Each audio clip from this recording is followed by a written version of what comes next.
So, to take time also now to just tune in, I think that it's really important to talk about just that forgiveness and really being the person that's there for you. Because it's really easy, especially when we talk about this emotional eating, that hits this cascade then of feeling guilty and disappointed.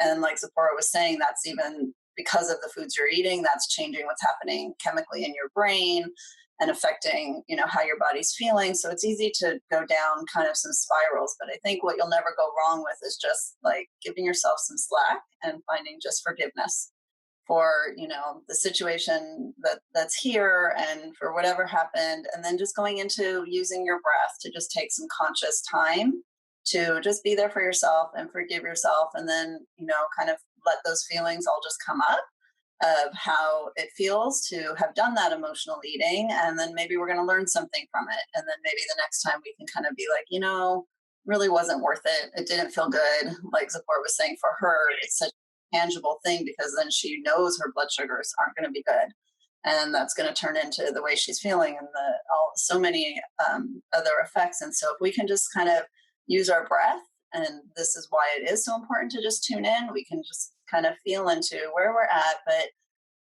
feeling that, and then just what is forgiveness.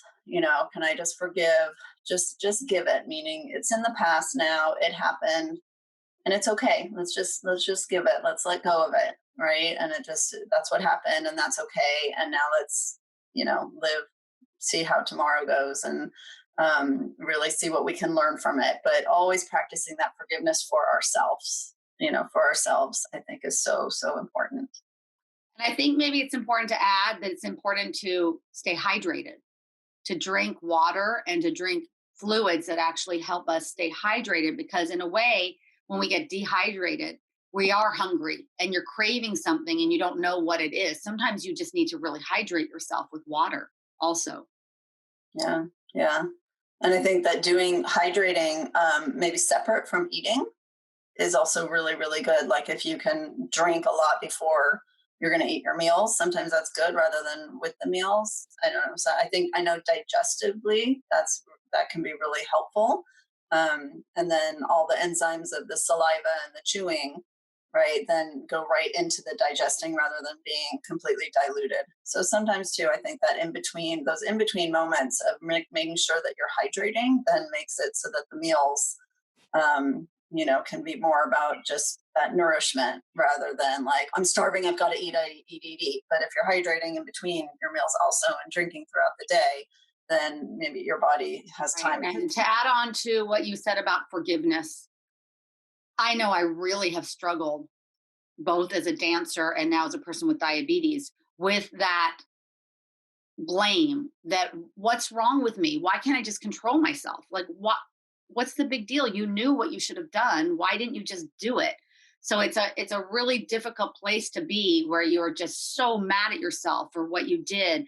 So what I like to add there is that sometimes it's not our fault. Sometimes we're at the circumstance of, first of all, the environment that we're in, the stress that we're under, also what's in the food that's triggering us, what's emotionally that we're holding. So the more we can allow ourselves to feel what we're feeling and allow that to be there so that we're not trying to self-medicate and using food to self-medicate. So I think that's probably a really important thing to look at, is how do we use food to self-medicate instead of feel what we're feeling. If we're feeling anxious, we're feeling like overwhelmed, helpless, all of those things are very valid, especially for what's happening right now.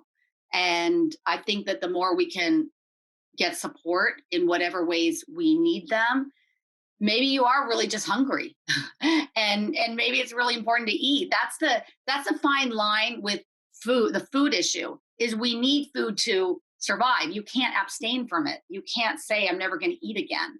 You have to eat. It's just how to stop the addiction once you start to eat. And all of a sudden, I know I feel like a vacuum cleaner and I just want to eat as much as I can. I don't want to stop. So that's a really important pattern. And I have found what helps me is like what Romy said, drink the water, take some breaths, plan out the meals. And then also, if I can't stop, Make sure it's something that I know I'll feel less guilty about. Make sure it's the foods that I know are also nourishing me. And then it's okay. It's okay. I'm human.